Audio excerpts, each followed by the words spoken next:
Salut à tous, c'est Sully Perfecten, j'espère que vous allez bien. On se retrouve donc cette semaine, avec un petit peu de retard, mais voilà, il y a beaucoup de travail, pour donc faire la review de Money in the Bank, qui s'est tenue dimanche dernier, dans la nuit de dimanche à lundi.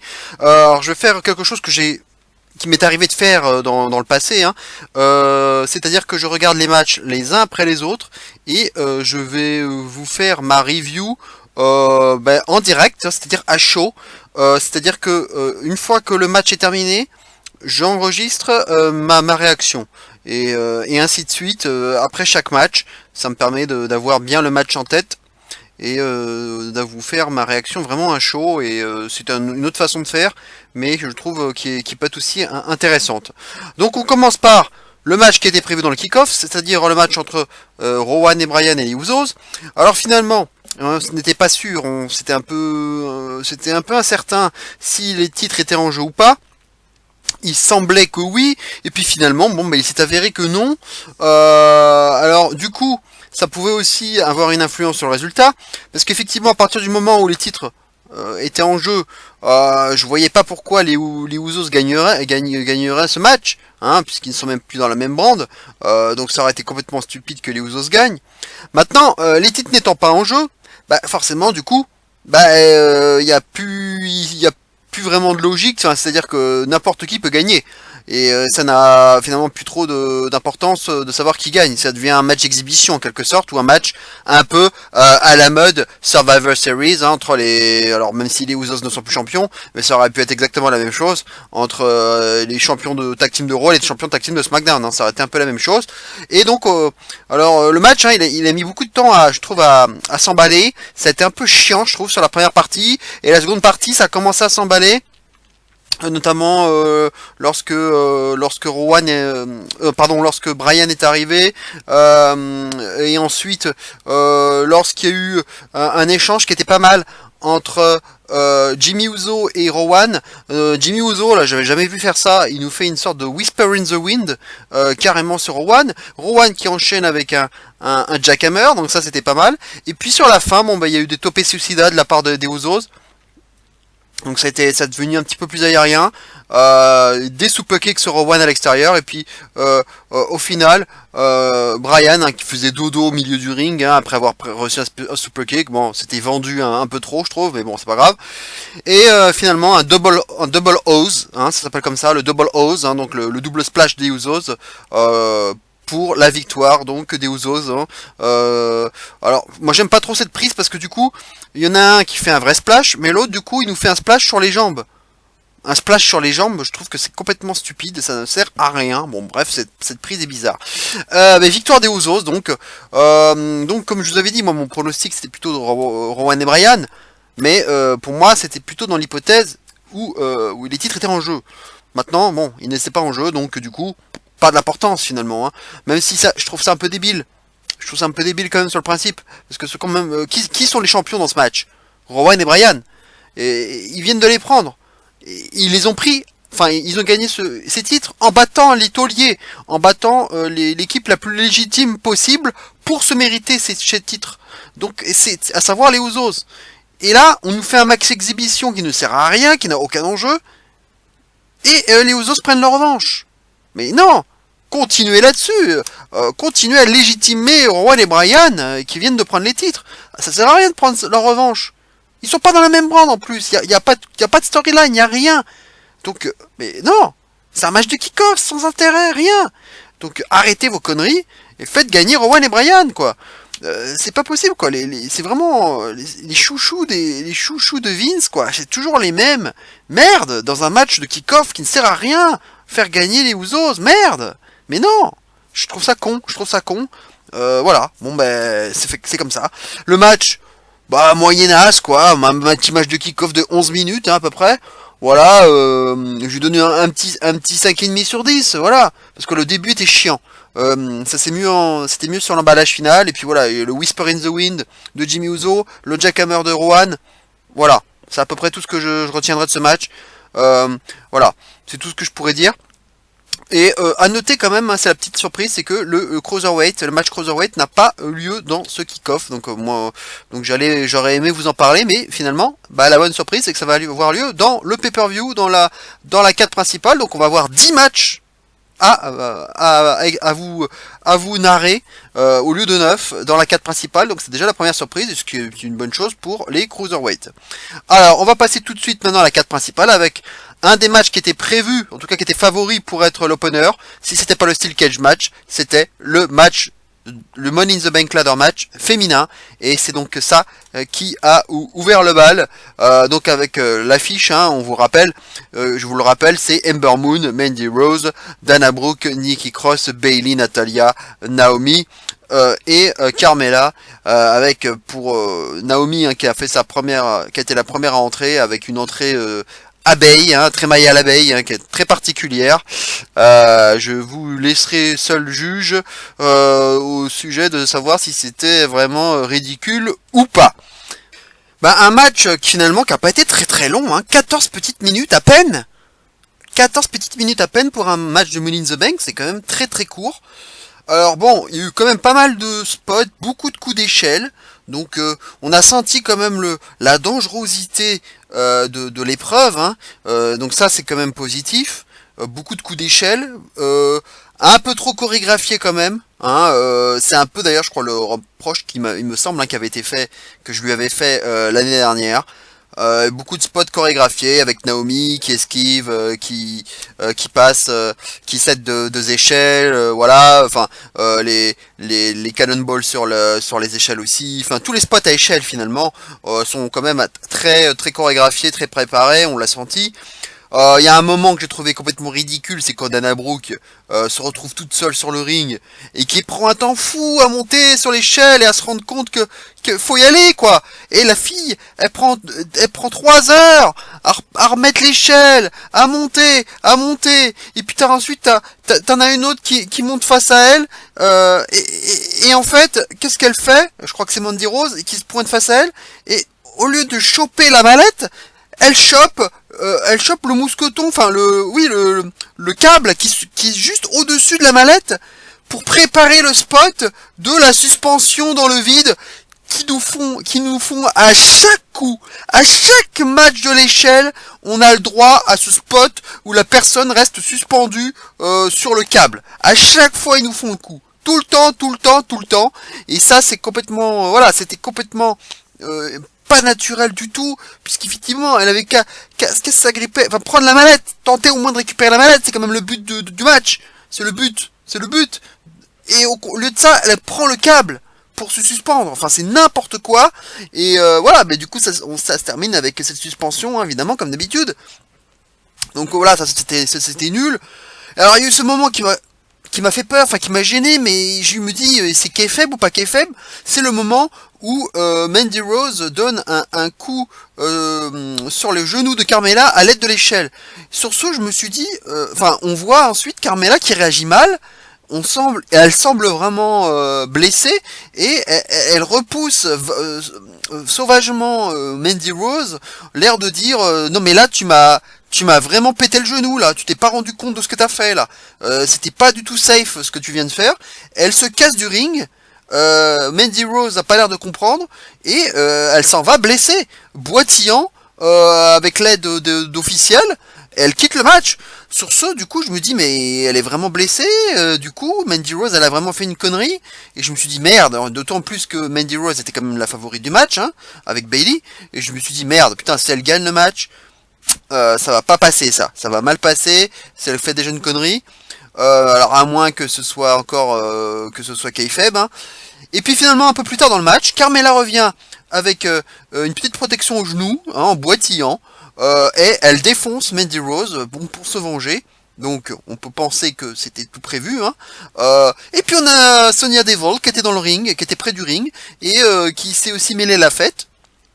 Sur ce, il y a une petite passe d'armes entre Carmella et Sonya Deville, et du coup finalement Sonya Deville ramasse Mandy Rose qui était KO à l'extérieur, hein, qui venait d'être tabassée par Carmella.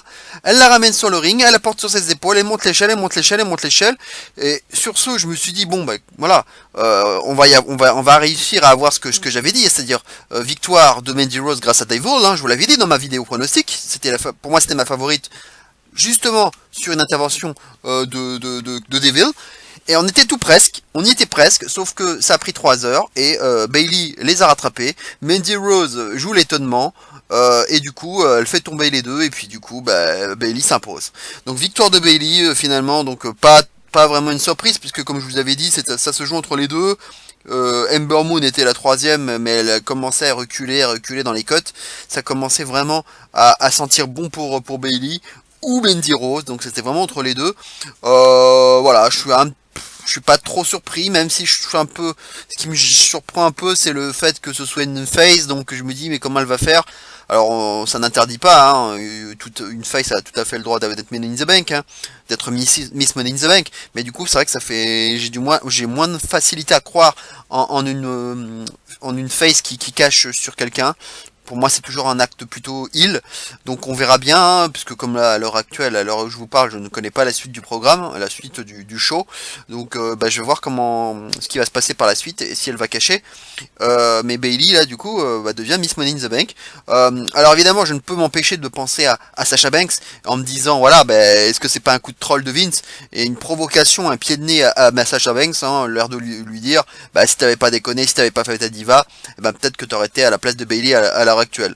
Voilà, un peu en gros en filigrane, ce qui pourrait être aussi le message passé ou transmis à travers ce match. Le match, il y a eu des spots sympas, à un moment donné, il y a eu l'éclipse à partir d'une échelle de Ember Moon, des coups quand même assez, voilà, c'est quand même assez dur, hein, pour un match féminin, fallait y aller, quoi, les filles, elles y sont allées, il y a eu des choses pas mal, mais le match était très court, côté trop chorégraphié, des trucs ridicules avec Dana Brooke notamment, ce côté un peu brouillon entre Carmella et Mandy Rose, on savait pas trop si c'était vrai ou pas. Finalement, il s'est avéré que de toute évidence c'était du kayfabe. Maintenant, c'est dommage parce que Rose et Devil, ça fait longtemps qu'ils nous vendent quelque chose. Alors probablement que ça va continuer, hein, vu que Devil a tenté d'aider, hein, de façon vraiment sincère Mandy Rose, hein, parce que je pensais à un moment donné qu'en grimpant l'échelle, elle allait la descendre et lui faire une espèce de Samoan drop, hein, pour la trahir. Mais ils vont sûrement continuer à faire un truc là-dessus, hein, mais à un moment donné ça va splitter. Mais du coup, je me dis tout ça pour qu'il n'y ait rien au bout, quoi. Et pour moi, une Mandy Rose Miss Money in the Bank avec Devil à ses côtés, il y avait vraiment un truc à builder avec ça. C'est pour ça que je suis un peu déçu que ce soit pas Mandy Rose qui gagne pour ça. Voilà. Bon, bref, on verra bien. Voilà. Je donne qu'une note de 5,5 sur 10, donc un petit peu plus que la moyenne pour les efforts. Mais voilà, il y a des choses qui m'ont pas plu, des botches, des trucs, des choses qui étaient un peu brouillonnes, des choses bizarres.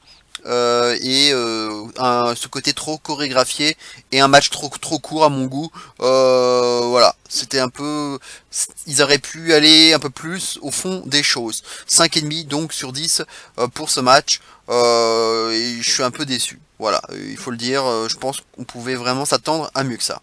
Match suivant, match de championnat des États-Unis entre Rey Mysterio et Samoa Joe. Alors avant de parler de ce match, tout d'abord il était noté qu'on a vu Sami Zayn parler à Triple H dans son bureau, parce qu'il avait peur évidemment des représailles de la part de Braun Strowman après ce qui s'était passé à Raw, finalement Triple H lui dit que qu'il a été banni de l'arène, Braun Strowman, voilà, parce que il a peur pour sa sécurité, Sami Zayn, et du coup il s'en va.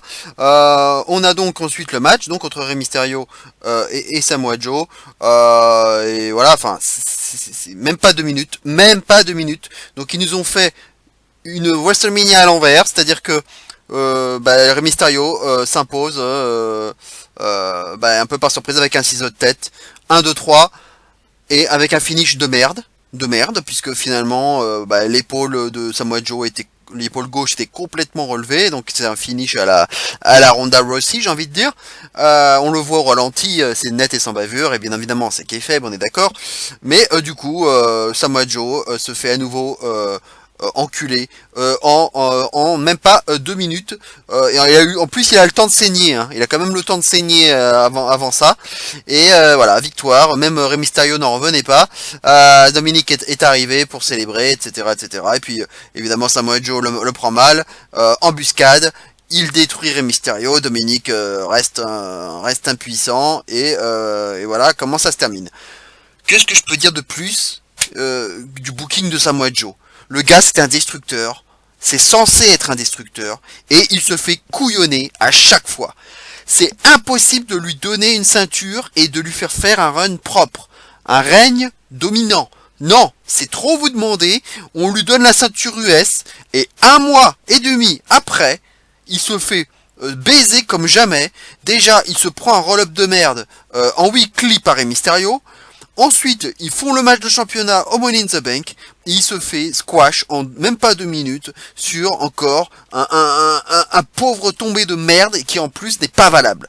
C'est n'importe quoi ce booking à la con de Samoa Joe. C'est impossible. C'est pas possible. Alors ok, c'est du kayfabe. Ils vont tirer le fil. Évidemment, il y a Dominique dans l'affaire. Donc il va y avoir encore il va y avoir peut-être un rematch. Il va y avoir des continuités à tout ça. Peut-être que ça va continuer, que ça va y avoir un heel turn de Dominique ou je ne sais quoi. Dominique va catcher, il va remplacer son père, j'en sais rien. Il va trahir son père, j'en sais rien. Je sais pas, ils vont faire un truc de toute façon. Mais tirer le fil. Mais pour avoir une fin de, ils peuvent pas faire un match normal. Déjà, au moins un match normal, parce que ça fait 2 matchs de suite qui se terminent en squash. Arrêtez vos conneries, il n'y a pas de blessé dans l'histoire là. Autant WrestleMania il était blessé Rey Mysterio, mais là il n'y a pas de blessé. Donc faites-nous un match normal, bordel de merde. C'est trop vous demander. Ça m'énerve.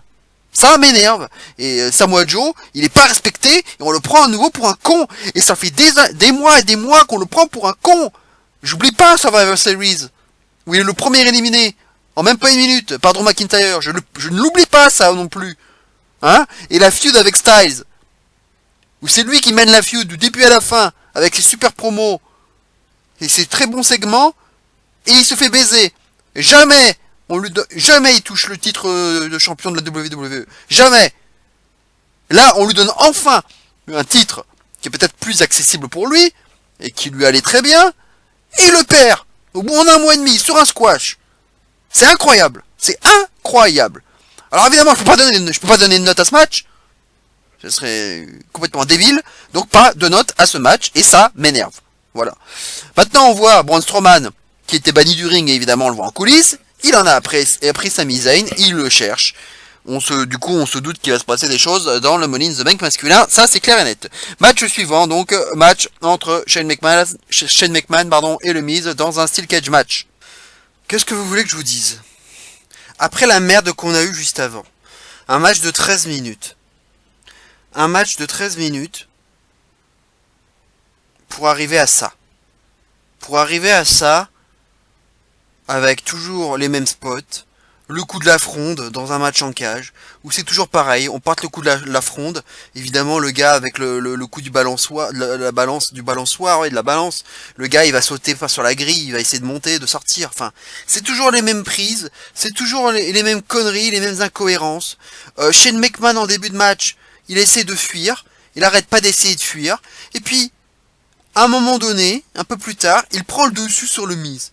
Il le met à terre, il l'affaiblit. Bah, à ce moment-là, pourquoi est-ce qu'il essaie pas de fuir? Je veux dire, en début de match, il ne fait que ça, d'essayer de s'évader. Et là, 2 minutes après, il arrive à mettre en difficulté le Miz. Et au lieu de ça, il continue à s'acharner sur le Miz alors que il est en difficulté. Donc, t'as encore beaucoup plus de possibilités de t'enfuir. Mais il le fait pas. Encore des incohérences dans ces matchs en cage que j'aurais toujours du mal à comprendre. C'est n'importe quoi. Et c'est toujours les mêmes choses où, je veux dire, le gars il a tout le loisir de sortir, alors que le gars il est à terre, et le gars au lieu de s'évader, il continue à s'acharner sur son adversaire. Mais c'est toujours les mêmes conneries. Et qu'est-ce qu'on nous fait à la fin? Alors il a le tentative de coast to coast raté. Et puis là, il y a cette merde invraisemblable où il y a la prise en 4 portée par le Miz, Shane McMahon qui s'agrippe aux cordes. L'arbitre lui dit ben non, mais voilà, c'est un match sans disqualification, donc non, ça marche pas. Ça marche pas, tu t'agrippes aux cordes, non, ça ne brise pas ça ne brise pas la prise quoi. Je peux pas marcher. Voilà. Bon, ensuite il essaie de s'évader par la porte, il ramasse une chaise, du coup un petit combat pour récupérer la chaise, le Miz la récupère et il tabasse le Shane. Et puis donc un peu plus tard, Skull Crushing Finale porté par le Miz. Et là, le tombé, Shane McMahon pose le pied sur la corde, et là l'arbitre, bah du coup il brise le tombé. Parce que Shane McMahon avait le pied sur la corde. Donc, 2 poids 2 mesures. Donc l'arbitre, un coup il nous dit que ça sert à rien de mettre le pied sur la corde, de toucher la corde pendant une prise de soumission. Et puis là, il met le pied sur la corde pour un tombé, mais du coup ça casse le tombé. Et évidemment, le public, il a bien compris que c'était de la merde et il crie bullshit, bullshit. Évidemment, c'est du total n'importe quoi. C'est Botchamania en pagaille. C'est n'importe quoi. Et puis on se termine là avec à nouveau voilà les deux qui sont en haut de la cage, hein, qui se bagarrent. Et puis finalement Shane McMahon qui essaie de descendre. Il le retient par le t-shirt, le Miz, et puis il se laisse glisser, et hop, il ne garde que le t-shirt, et puis Shane McMahon finit à l'extérieur. Et voilà, terminé, 13 minutes avec cette merde absolue du coup du t-shirt. C'était génial, et donc, bah, quand même une surprise, le Miz, qui, je vous l'avais dit dans ma vidéo pronostic, se devait absolument d'égaliser un partout après le match de WrestleMania.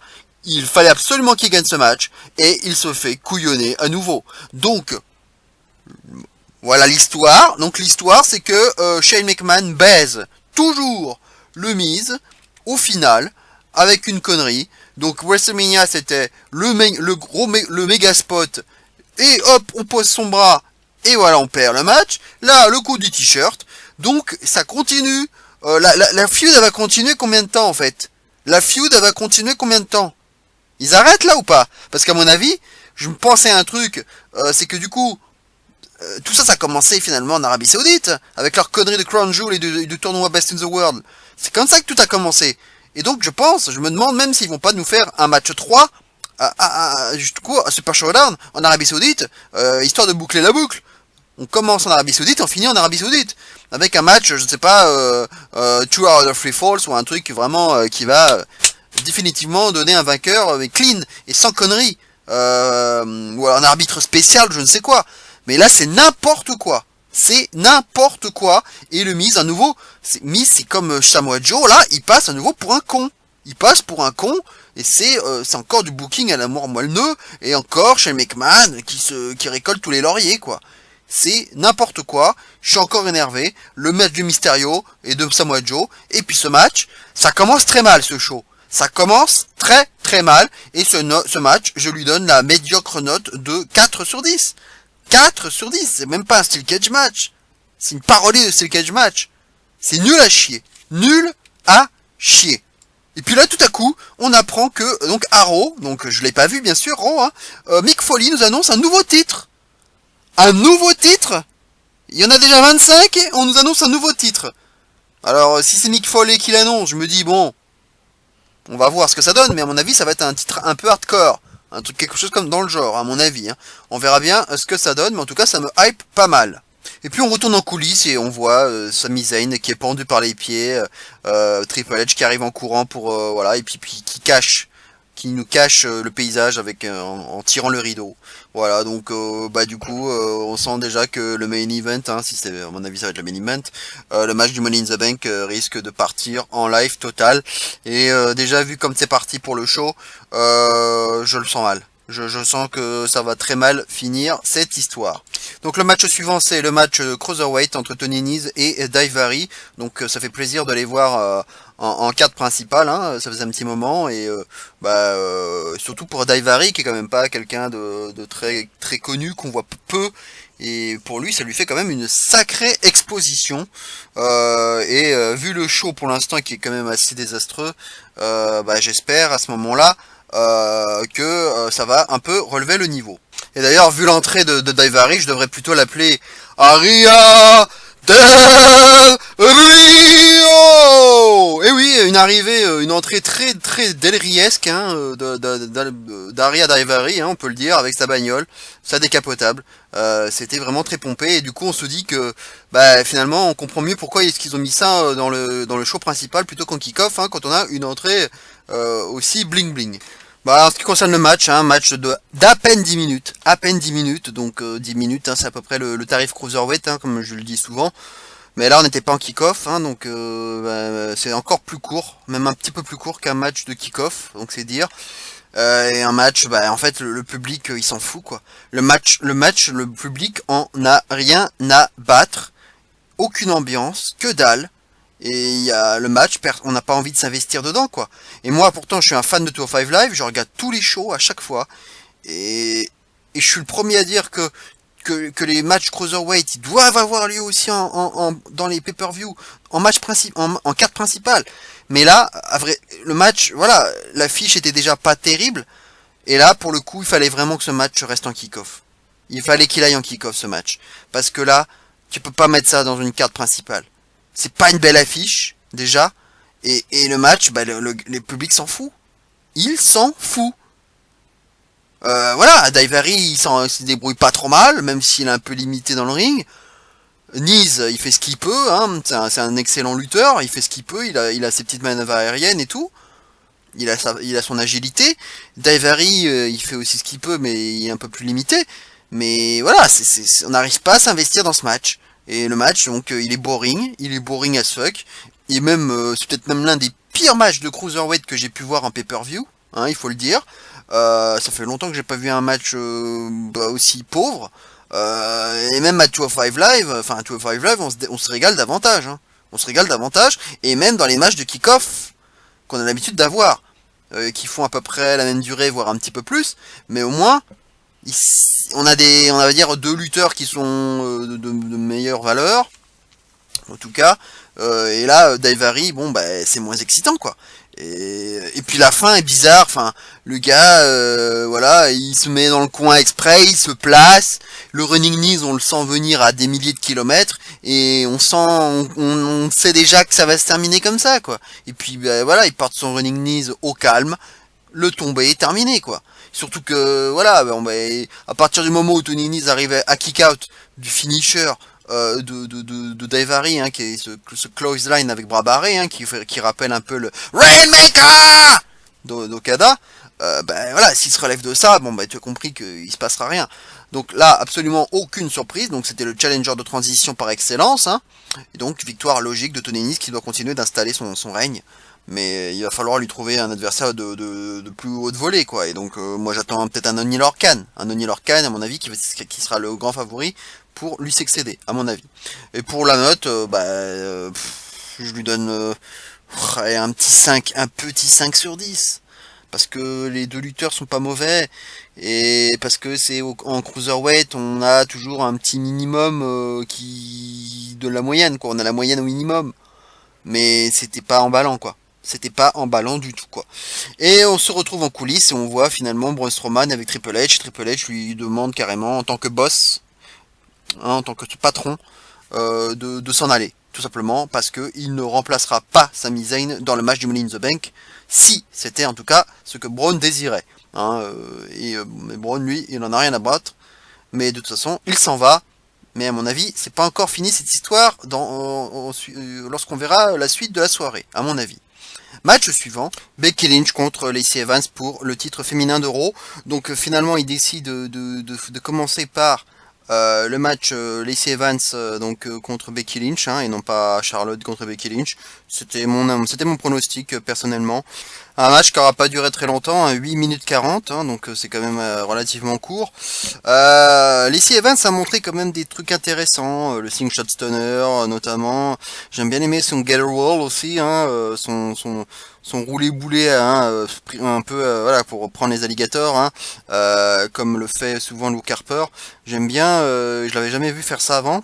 Et c'est plutôt pas mal de la part d'Lacey Evans. Elle a montré quelques prises pas mal. Voilà, c'est encore green, il y a encore des approximations, mais voilà, il y a quelque chose. Il faut reconnaître qu'il y a quelque chose. Maintenant, bah, c'est le problème, c'est que déjà le match est court et bah, ça se termine encore avec une grosse connerie. C'est-à-dire que il y a une tentative de roll-up de la part de Lacey Evans, hein, puisque juste au préalable, il y avait une tentative de disarmer ratée, hein, et là, il y a donc un roll-up de la part de Lacey Evans, et l'arbitre, il fait quoi? Il attend, il ne fait pas le tomber. Il ne fait pas de tomber, il regarde les épaules, il y avait les épaules au sol, il fait rien. Aucune tentative de tomber, rien. Et puis tout à coup, Becky Lynch retourne la prise, elle fait son disarmer et hop, terminé. Hop là, terminé. Même pas le temps, 3 secondes, rien. Hop là, j'abandonne, terminé. Ok. Ok. Non mais on marche sur la tête dans cette soirée. On marche sur la tête. Même Corey Graves le dit au commentaire. Corey Graves il dit mais je ne sais pas ce qui se passe avec les arbitres ce soir. Voilà ce qu'il dit. Et effectivement, après ce qu'on a vu lors du Miz Shane, on a cette merde où l'arbitre ne fait rien. Et tout de suite après, le retournement, hop, j'abandonne, en 3 secondes. C'est ça que tu fais, Lacey Evans? En plus, aucune réaction de sa part. Elle disparaît du champ de la caméra, on ne la voit plus. Aucune réaction, je sais pas, une women's right ou quelque chose comme ça. On la voit au sol en train de se tenir le bras. C'est ridicule. La prise, elle a duré 3 secondes. T'as même pas le temps d'avoir mal.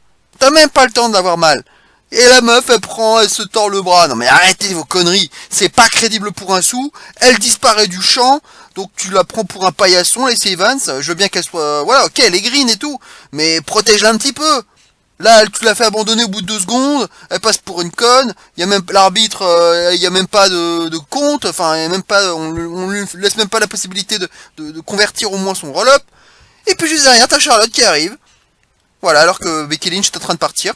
Becky Lynch, donc du coup, elle voit Charlotte arriver et elle la rentre sur le ring. Elle est chaude, elle a envie de son match tout de suite. Ce qui est pas non plus une surprise, hein. Tu peux se dire que les 2 matchs peuvent s'enchaîner. Et puis bon, c'est The Man.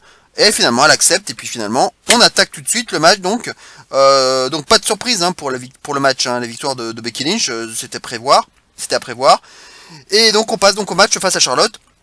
Je vais quand même essayer de donner une note pour le match Becky Lynch Lacey Evans, 4 sur 10, hein, 4 sur 10, il n'y a vraiment pas eu grand chose.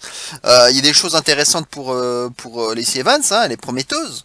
C'est encore green, mais le match, voilà, il se termine comme de la merde. Le match dure même pas 9 minutes. Non, voilà. Non, je peux pas donner plus. C'était merdique. C'était merdique. Et voilà, donc, du coup, on se tape, donc, un match avec Charlotte qui, a priori, est censé être plus qualitatif. plus qualitatif. Oh, laissez-moi rire. En fait, pas du tout. Pas de catch, rien, quoi. En fait, c'est une bagarre de chiffonnière. C'est que de la baston. Et il y a rien, quoi. Il y a pas de catch.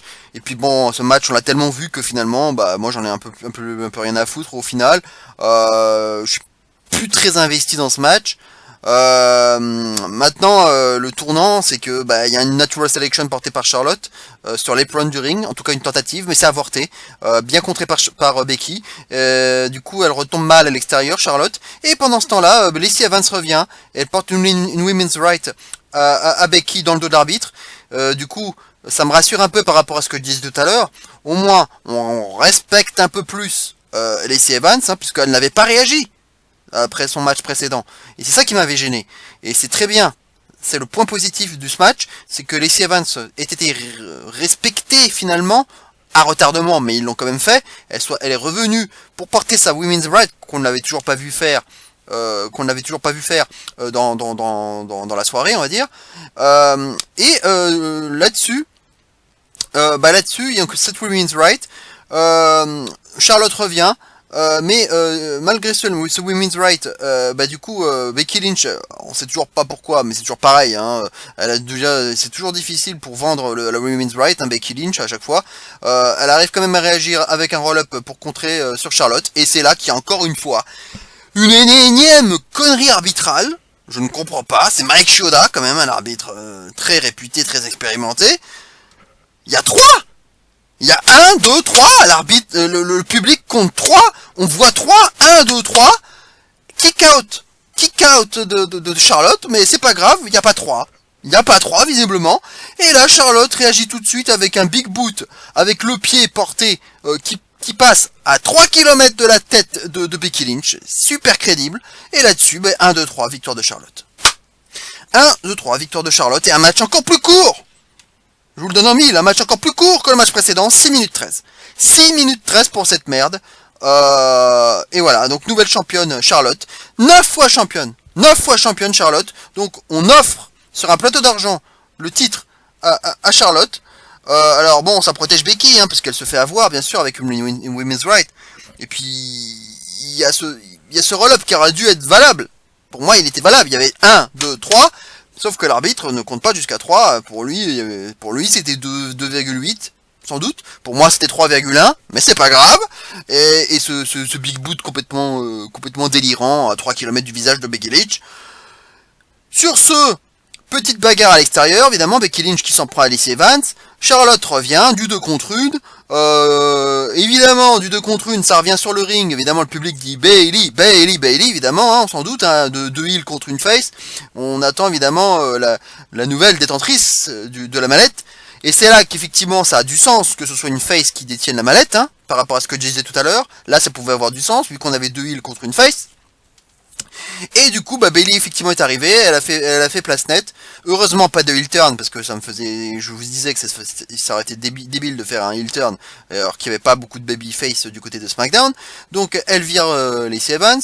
Et puis là, elle rentre la tête de Charlotte contre le coin. Et puis là, Charlotte fait dodo pendant un quart d'heure, juste parce qu'elle a poussé la tête de Charlotte contre le coin. Et voilà, elle fait dodo, elle est KO. Et puis là, évidemment, hésitation habituelle, le public qui pop, ça marche à tous les coups. À chaque fois qu'il y a un cashing potentiel, le public est en feu. Et évidemment, elle hésite quelques secondes, et puis finalement, elle y va. Elle tape comme ça sur sa mallette. On va cacher, vite, elle cache la mallette, c'est officiel. Elbow drop, du coup, alors que toujours Charlotte, elle fait toujours dodo. Elbow drop, 1, 2, 3, terminé. Nouvelle championne, un nouveau. Bayley, championne de SmackDown. Bayley, championne de SmackDown. Alors là, si c'est pas encore un pied de nez à Sasha Banks, franchement. Vince, je le sens trop venir avec ses gros sabots et ce pied de nez à Sasha Banks. Ça se sent tellement. Et c'est ça à travers ça, c'est sûr. Et voilà, on offre, non seulement on élève le palmarès de Charlotte, avec un 9e titre. Et au final, on le met déjà à la poubelle et on passe à autre chose, quoi. Mais entre temps, elle a quand même eu son 9e titre, Charlotte, Je dis ça, je dis rien. Donc le 10e, il tardera pas, il y aura sûrement un rematch entre Charlotte et Bayley, à n'en pas douter. Et puis je pense que Becky va pouvoir aller du côté de Raw cette fois-ci, Je pense que maintenant, on va continuer la feud avec Lacey Evans, je pense, mais du côté de Raw. Mais voilà, qu'est-ce que vous voulez que je vous dise, le Becky Charlotte, 6 minutes 13 avec que de la bataille et pratiquement pas de catch et un peu overbooké sur la fin, 4 sur 10, et puis je ne note pas bien sûr les 10 secondes de match entre Bayley et Charlotte, ça sert à rien. Donc ce package était encore assez indigeste, et surtout, le plus important, c'est qu'il y a encore un cash-in de merde le soir même. On n'est plus capable d'avoir une porteuse de mallette qui reste plusieurs semaines, plusieurs mois à nous teaser un cash-in. Non, on va plus le faire. On ne peut plus nous le faire. Parce que là, l'année dernière, Alexa Bliss, elle a caché le soir même. Un an après, on recommence, rebelote. Bayley cache le soir même. C'est pas possible, quoi. On peut pas nous garder une porteuse de mallette pendant quelques temps. On ne le fait plus, ça? On ne le refait plus, ça y est, c'est terminé. Maintenant, on se débarrasse de la mallette tout de suite après, quoi. Mais non, quoi. J'en ai ras le cul de ça aussi. J'en ai ras le cul. Et déjà que cette soirée est pathétique, elle est nulle. Ce show est nul pour l'instant. Et on me fait ça, encore une fois. Un cash-in tout de suite, encore. J'en ai ras le cul, quoi. C'est pas possible, quoi. Ça m'énerve, et vu comment ça a l'air d'être parti en termes de storytelling avec le Money in the Bank masculin, je crains le pire. Même si, a priori, alors il y a encore le Reigns et Elias, mais normalement après, on a quand même que des beaux matchs. Sur le papier, en tout cas. Donc j'espère que ça va quand même relever un peu le niveau. Allez, on va passer maintenant au match suivant. Roman Reigns contre Elias. Alors première surprise, on voit en coulisses Elias qui donne un coup de guitare dans le dos à Roman Reigns. Et du coup Elias qui arrive seul sur le ring pour faire son segment musical habituel. Et puis pour tracher un peu la ville d'Hartford. Il prend une guitare électrique, hein, et puis voilà, il nous dit pour rigoler, bah de toute façon j'avais pas trop le choix, ma guitare est cassée. Ça c'était assez drôle. Et voilà, il nous fait son petit air. Et puis voilà, chantant sa petite chanson. Hartford is a disgrace. Hartford is a disgrace. Voilà, évidemment, il rappelle que voilà, c'est la plus grosse acquisition de l'histoire de SmackDown et même de la WWE. Il en rajoute, il en fait des caisses. Voilà, et puis il quitte le ring, il lève le poing, et évidemment la musique de Roman Reigns retentit. Gros spear de Roman Reigns, hein, qui arrive, hein, donc oui, gros spear. Il le ramène dans le ring, la cloche sonne. Ouah, spear terminé, 10 secondes. Hop là, terminé. Ciao la compagnie. Et on continue dans ce show absolument désastreux. Et on continue à enterrer continuellement Elias avec voilà. Il ne vit qu'à travers ses segments, mais ce n'est plus un catcheur. Ça n'a même jamais été un catcheur en fait. Elias n'est pas un catcheur, c'est un musicien qui vient faire quelques intermèdes entre les matchs. Voilà à quoi il sert. Faire des intermèdes entre les matchs, jouer quelques accords, tracher sur la ville et se faire aplatir à plat de couture. Voilà à quoi sert Elias. C'est un paillasson monté sur ressort et avec un petit instrument de musique autour du cou. Voilà à quoi il sert et c'est tout. C'est tout. Voilà, Elias, c'est un paillasson et voilà. Il ne sert qu'à ça. Il 10 secondes pour un squash. Oh, évidemment, encore un squash. Oh bah oui, évidemment. Hein, sinon on n'aura pas le temps de caser tous les matchs. Et sinon le show sera trop long. Oh mon dieu. Et donc, alors le Shane. Oublions Shane, hein. Déjà, avant le match entre Shane et The Miz, aucune intervention extérieure, hein. Puisqu'effectivement, il s'est rien passé dans les semaines d'avant, hein. Il s'est rien passé. Aucune interaction entre Shane McMahon et Reigns, hein. Non, pas du tout. Et Elias, rien du tout non plus. Et puis dans le match, là, Reigns contre Elias, bah non, pas de Shane non plus, pas de Miz, enfin, comme s'il ne s'était rien passé dans le passé, hein. C'est chacun de son côté. Donc là, le brand split, enfin cette espèce de wildcard rule, là, ne marchait plus, là. Là, les histoires croisées, les crossovers, c'était terminé. On efface tout. Donc je comprends pas trop comment ils procèdent. Enfin, bon, bref, de toute façon, voilà. Squash, absolument, bah encore un match qu'on peut pas noter, quoi. On va voir du catch, bordel de merde. On va voir du catch. Il reste 2 matchs de championnat et un match Money in the Bank masculin. Normalement, là, on va être bien. On devrait être bien. Il reste plus que 3 matchs pour sauver la soirée. Alors, s'il vous plaît, ne nous chiez pas dans la suite du programme. Par pitié. Match suivant, Seth Rollins contre AJ Styles. Donc c'est le gros match, hein, qu'on attendait depuis un petit moment maintenant pour le titre universel. Eh ben, un bon petit match de 20 minutes. Ça a fait plaisir de retrouver un peu de catch. Ce match était infoirable, de toute façon. Ce match était infoirable et ça a été du bon catch, quoi. Il y a eu des super choses. Alors évidemment, ouais, malheureusement, le début, c'était difficile, je trouve. Ça a mis du temps à se mettre en route. Il y a eu un faux rythme. Et puis après, ça a eu le temps un emballage, des super prises, des enchaînements. C'était devenu fou. C'était un super, l'enchaînement habituel, Superplex Falcon Arrow de la part de Rollins. Là, il l'avait inversé. Du coup, c'était une reverse Superplex. Et du coup, un DDT renversé. Et, du coup, hein, mais ça se terminait comme un Falcon Arrow, mais ça devenait du coup un DDT renversé. C'était vraiment pas mal. Et alors après, malheureusement, la fin, il y a un truc que j'aime pas, que j'ai pas aimé. Et pourtant, ça partait d'un super move. C'est la tentative de curb stomp de la part de Rollins, mais intercepté en plein vol par AJ Styles avec un Styles Clash. C'était un super move. Franchement, c'était bien travaillé, impeccable. Et kick out. Kick out de Rollins, donc c'est quand même quelque chose d'incroyable déjà de kick out du Styles Clash. Et puis un peu plus tard, cette fois-ci, c'est Rollins qui arrive à porter finalement son curb stomp. Et à ce moment-là, je me dis, bon, Ils vont, en plus, Rollins, il met du temps, il reste à terre, il met du temps à couvrir son adversaire.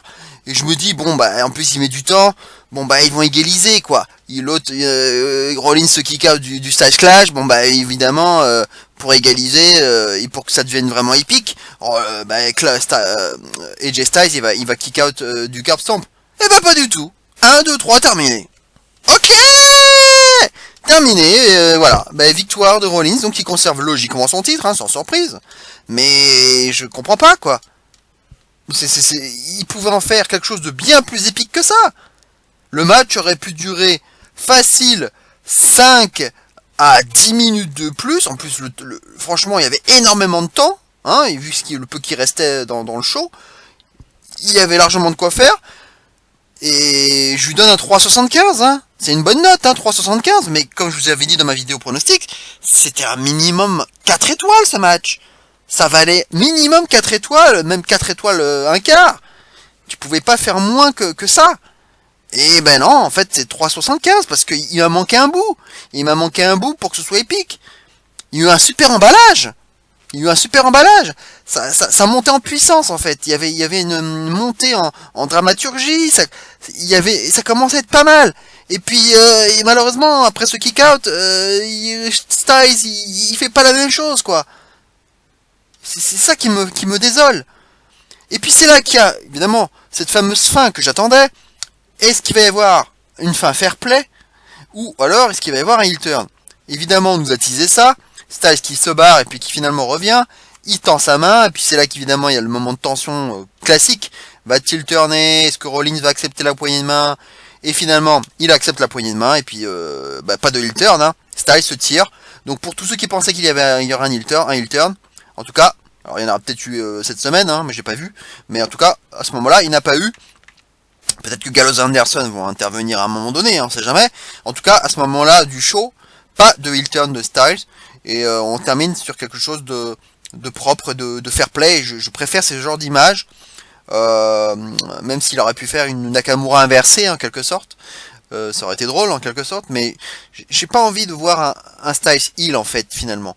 On a besoin d'un Styles face pour le moment. En tout cas, je pense que c'est pas le moment de le faire tourner heel. Alors je ne sais pas s'il va y avoir un rematch parce que finalement la fin est clean. Il y a absolument rien à dire. Il n'y a pas de fin contestable. Pour une fois d'ailleurs, pas de problème d'arbitrage hein, sur ce coup-là. Donc je sais pas.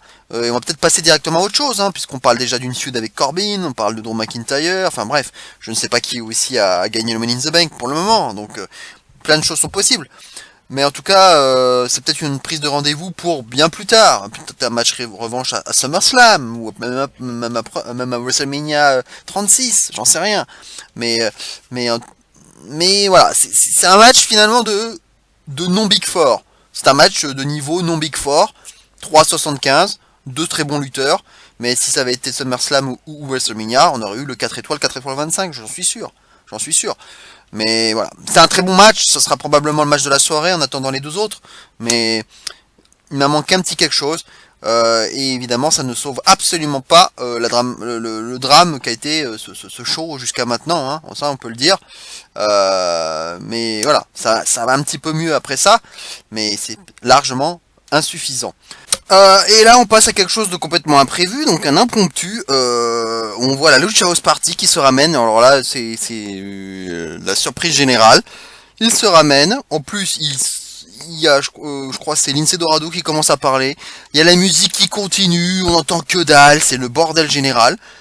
Tout ça pour faire une promo dont on n'a rien à branler.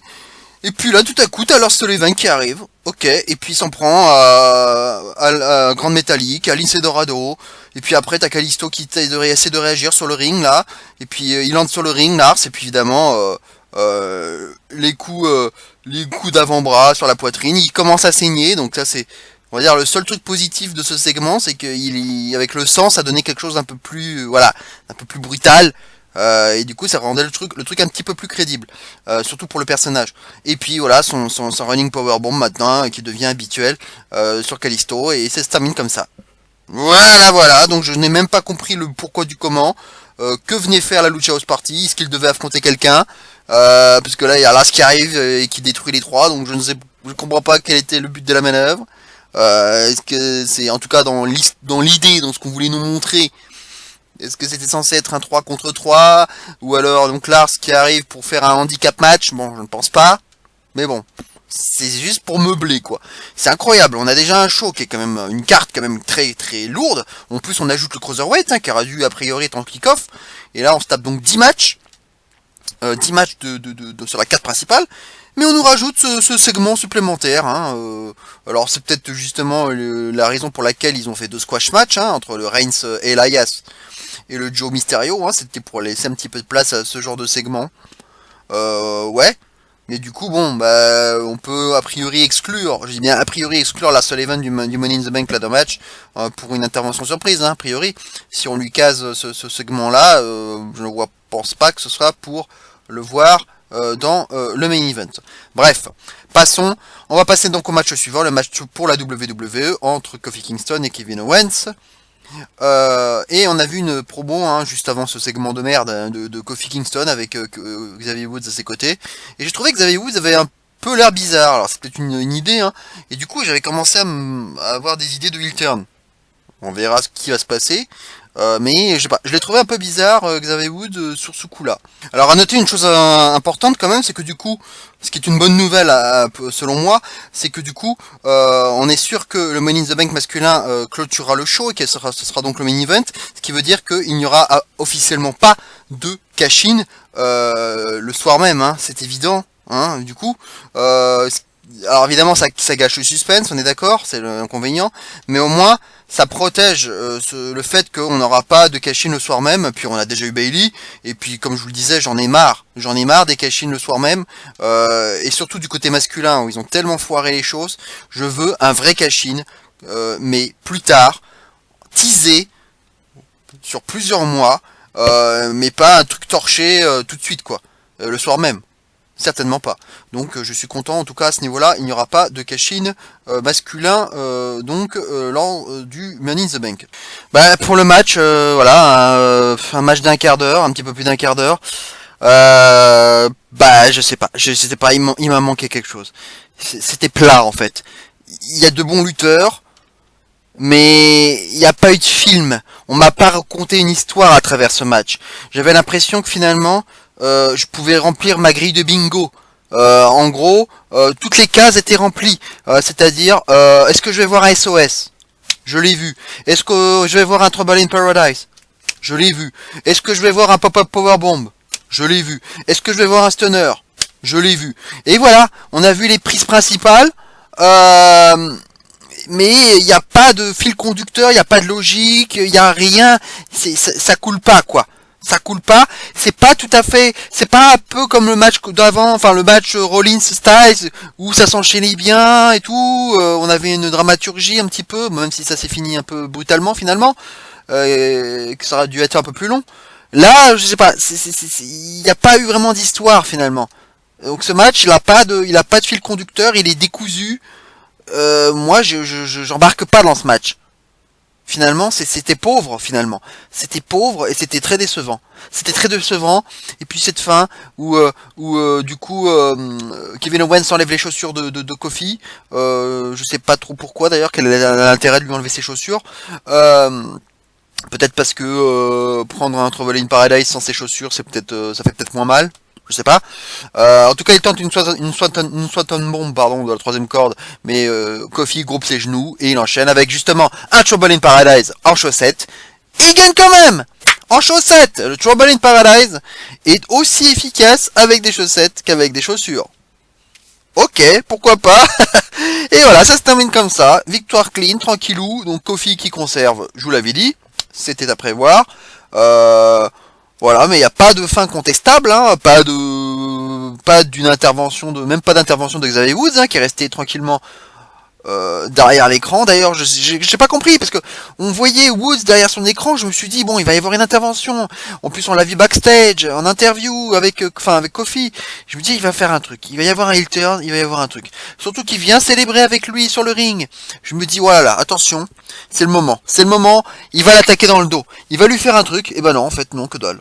Donc je me suis monté la tête pour rien. Alors encore une fois, possiblement qu'il va se passer quelque chose à SmackDown, j'en sais rien, hein, dans les weekly, mais en tout cas c'est vrai que tel que c'était monté, on avait l'impression qu'il allait se passer quelque chose. Sur le coup, en tout cas, moi je l'ai senti comme ça. Et puis finalement que dalle quoi. Donc je sais même pas s'il va y avoir un rematch, hein, on va peut-être passer déjà à autre chose. Hein. Donc j'ai pas trop compris l'intérêt de ce heel turn de Kevin Owens, hein, qui était beaucoup trop prématuré à mon sens. Et pour finir là-dessus, sur une victoire clean, qui ne prolongera pas la rivalité a priori, hein, puisque de toute façon il n'y a plus de rematch automatique. Hein. Je sais pas comment ils pourraient vendre un rematch hein, maintenant. Bah, maintenant tout est possible avec le WWE. Hein. Mais voilà. Le match, je vais lui donner un petit 2,75. 2,75, hein, un petit 2 3 quarts. C'est décevant. C'est très décevant et c'est un minimum syndical en fait. Un minimum syndical et c'est pas niveau pay-per-view un tel match. Ce n'est pas niveau pay-per-view, je suis désolé. Ça a manqué beaucoup de trop de choses. Ça a manqué de beaucoup trop de choses et j'ai apprécié que vraiment modérément ce match. Et c'est vraiment dommage. Allez, on va passer enfin au main event, le Money in the Bank ladder match. Donc avec quand même beaucoup d'inconnus, hein, puisque Sami Zayn a été mis KO par Braun Strowman. Braun Strowman, il est prié de partir, du moins a priori. Hein. Du coup, on n'a plus que 7 hommes disponibles, hein, a priori, en tout cas sur le papier. Donc on rappelle hein, qu'il y a Andrade, Ricochet, Drew McIntyre, Finn Balor, Baron Corbin, Ali et Randy Orton. Et d'ailleurs c'est confirmé puisque le match commence à 7. Hein, on n'attend même pas Sami Zayn, il n'y a pas sa musique. Hein, on considère véritablement qu'il est out. Et ça sent forcément la surprise durant le match, hein, a priori. Un match qui aura duré 19 minutes au total. Alors, il y a eu énormément de spots, utilisation des échelles, vraiment hyper respecté, des gros bumps, en Randy Orton omniprésent, notamment au début, avec une multiplication des back body drops sur la table des commentateurs, en particulier sur les babyface, Ali, Ricochet, Balor, ils ont tous pris cher. Donc il y a eu un bon découpage, hein, parce qu'on a commencé avec Orton, chacun a eu ses spots, Ali aussi a été très bon aussi avec ses monkey spots, le petit duel avec Ricochet évidemment il donnait envie, chacun essayait de monter l'échelle et l'autre le redescendait, chacun à tour de rôle, donc ça c'était sympa, et puis surtout un Balor qui aura donné son corps à la science de façon incroyable. Il a pris des bumps exceptionnels, incroyables. Et le spot de la soirée, très probablement, c'est ce Sunset Flip Powerbomb d'Andrade sur Balor, qui retombe sur l'échelle, et avec un bump affreux, et ça a fait un boum, ça a rebondi là, et c'était absolument exceptionnel, le ralenti et tout, le public était en feu, et franchement c'était magnifique. Évidemment, Andrade avait placé l'échelle en porte-à-faux, donc on se disait très bien, on se doutait qu'il allait avoir un gros spot, mais alors là, ce Sunset Flip Powerbomb, magnifique, vraiment rien à dire. Et voilà, Balor aura pris très cher, il aura pris des gros bumps, vraiment sur les parties vraiment en plus dures des échelles. Voilà, il y aurait eu vraiment des gros spots, gros bumps. Il y a aussi Drew McIntyre qui propulse avec force Ricochet sur l'échelle qui est placée à l'extérieur, ça l'a détruite aussi.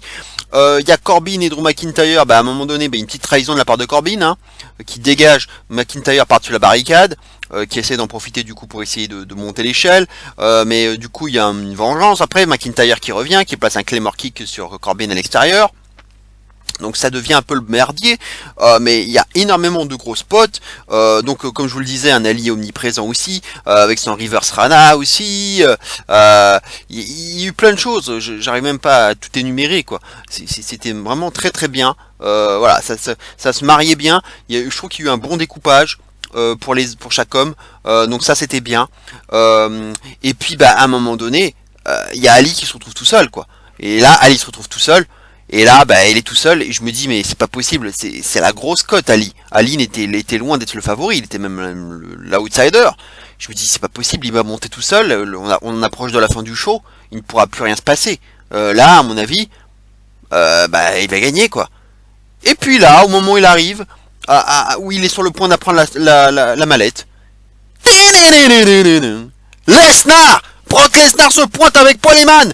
Il court, il monte l'échelle! Et là, il descend Ali et il récupère la mallette. Brock Lesnar prend la mallette et le match se termine là. Brock Lesnar, qui n'était même pas prévu dans le match, se pointe et vole la mallette à tout le monde. Faudra m'expliquer si cette histoire. Alors j'ai pas encore vu Raw, mais très probablement, enfin je l'espère, qu'il a demandé à prendre la place de Zayn. Je pense, enfin j'espère. En tout cas, maintenant on y voit plus clair. Que toute cette histoire entre Braun et Sami Zayn, c'est une histoire artificielle qui a été montée de toutes pièces. Une feud qui a servi finalement à monter de toutes pièces, à conduire au forfait de Zayn, à exclure Braun Strowman et du coup à libérer une place pour Brock Lesnar. Finalement tout ça a été fait pour ça, hein, au final. On peut se dire ça. Mais quelle déception et quel gâchis. Un match qui était vraiment très bien. Franchement, le match en lui-même, je vais lui donner 4 étoiles. Pour moi, c'est le match de la soirée. Ça dépasse même le Styles Rollins, que j'avais noté 375. Parce qu'il y a vraiment eu tout. Il y a eu des super spots, des gros bumps. Franchement, ça s'est bien marié entre chaque lutteur. Voilà, c'était très bien. Franchement, moi j'étais bien dedans, le public aussi, et c'était un bon main event. Malheureusement, la présence de Lesnar a gâché le truc, quoi. Et c'est à l'image de ce pay-per-view. Maintenant, on va passer au bilan de ce pay-per-view. C'est un show désastreux. Je suis désolé, c'est un show désastreux. Voilà, ce main event. Il va dire qu'il permet de finir sur une bonne note. Enfin, il permettait de finir sur une bonne note. Et non, en fait non, on finit sur une mauvaise note malgré tout, puisque Brock Lesnar se pointe et il nous gâche le plaisir, quoi. Et il va probablement, comme vu les statistiques, à 81%, il est bien parti pour devenir à nouveau le prochain champion universel en cachant comme un bâtard sur Seth Rollins, à moins qu'il le cache sur Kofi Kingston. Enfin voilà, je n'ai pas encore vu les Raw ou le SmackDown qui vont venir, mais c'est nul, c'est pas possible, quoi. On n'en peut plus de Brock Lesnar, on n'en peut plus, et il revient avec la mallette, quoi. Il revient par la fenêtre. C'est un cauchemar. C'est un cauchemar, et ce pay-per-view est un cauchemar, et je suis désolé, mais c'est l'un des pires pay-per-view de ces dernières années. Et c'est un Money in the Bank, qui est en général un show solide. Le Big Five, hein, lorsqu'on l'étend, c'est le Big Five. Et c'est un mauvais pay-per-view. Les matchs sont mauvais. Il y a des squash, des matchs vraiment de moyenne qualité, et des arbitres qui font n'importe quoi, des choses complètement incohérentes. Je comprends pas. Il y a des choses. Et puis cet impromptu qui sert à rien là avec la Lucha House Party et la Sullivan. Et pourquoi? Heureusement que Bray Wyatt n'est pas intervenu. Hein, je l'avais dit d'ailleurs, je l'avais pronostiqué. C'était mieux pour lui qu'il n'intervienne pas lors du Money in the Bank ladder match. Lars Sullivan, c'était impossible. Enfin, a priori, il y avait moins de chances qu'il intervienne vu ce qu'il avait fait dans ce segment pourri là. Et il n'y avait plus qu'une possible. Enfin, il y avait soit Bray Wyatt, soit Brock Lesnar, hein, ou Braun Strowman. Mais Braun Strowman, du coup, il avait été dégagé par Triple H. Mais bon, ça restait une possibilité, Braun Strowman. Et sinon, il y avait Wyatt ou Lesnar, quoi. Voilà. Et je vous l'avais dit, hein, est-ce que Lesnar allait intervenir, hein, je vous l'avais dit dans ma vidéo pronostic, et il l'a fait. Mais de là à venir carrément gagner la mallette, c'est un cauchemar. C'est un cauchemar, ce pay-per-view. Et c'est le pire pay-per-view de l'année. Absolument. Sans contestation possible. C'est le pire pay-per-view de l'année, et même l'un des pires de ces dernières années. Je suis atterré. Je suis atterré, et je vais lui donner la note, hein, on va donner une note sur 10, hein, autant le dire tout de suite, je lui donne la note de 4,5 sur 10. 4,5 sur 10 pour ces pay-per-view qui ne méritent absolument pas la moyenne. Je jette quasiment tout, quoi. Je garde, allez, on va garder le main event en dehors de Lesnar. Je garde le Styles Rollins, qui, à mon avis, ils ont gardé un petit peu sous le coude pour plus tard. À mon avis, ils vont faire un match bien meilleur que ça et bien plus long que ça dans quelques temps, mais ils en ont gardé sous le coude, mais ça reste quand même un bon match, et voilà, Le reste, je garde pas grand chose. Non, pour moi, ce ne sont pas des matchs mémorables. Même le Cruiserweight qui d'habitude est bien, là, c'était pas terrible. Les matchs féminins, pareil. Le match Kofi Owens, bah pareil. C'était vraiment très très fade. Et voilà quoi. Finalement, je garde rien quoi. C'est nul. C'est nul à chier. Puis à nouveau un cash-in le soir même pour Bayley quoi. J'en ai marre de ces cash-in les soirs même quoi. Bref. On va arrêter là, ça fait plus d'1 heure de vidéo, j'en suis désolé, mais il y avait beaucoup de choses à dire, et ce pay-per-view m'exaspère. Alors, je vais écouter avec attention ce que disent mes collègues youtubeurs, parce que je n'ai encore rien entendu, rien écouté, et si ça se trouve, ils vont dire des choses complètement différentes, mais à mon avis, ils vont, la plupart, enfin, je pense, seront dans la même ligne, sur la même ligne de conduite que moi. Pour moi, c'était un pay-per-view raté, et à une semaine, en tout cas à moins d'une semaine de Double or Nothing, c'est un très très mauvais avertissement. Il fallait frapper un gros coup à une semaine de Double or Nothing et il n'en est rien. Ils nous ont fait de la merde. Vince, prends ta retraite au plus vite. Tu fais de la merde. Tu fais n'importe quoi et je suis énervé. Il est 4h30 du matin. Hein, je tourne cette vidéo en live. Je bosse dans 2 heures. Et enfin, je me lève dans 2 heures. Je m'en fous. Je suis fatigué, mais il fallait que je vois que je vois enfin ce pay-per-view et que je fasse mes retours à chaud. Et voilà, je suis énervé et je crois pas que je ne décolèrerai pas. Ce sont des choix de merde, des choix de merde. Voilà. Et quasiment tout est acheté. C'est un pay-per-view médiocre au possible et j'en peux plus quoi. Je n'en peux plus. Voilà, on se retrouve pour une prochaine vidéo. Passez une bonne fin de semaine, portez-vous bien, et d'ici là, bien entendu, n'oubliez surtout pas, malgré tout, même si c'est pas toujours facile, malgré tout, vive le catch. Ciao à tous.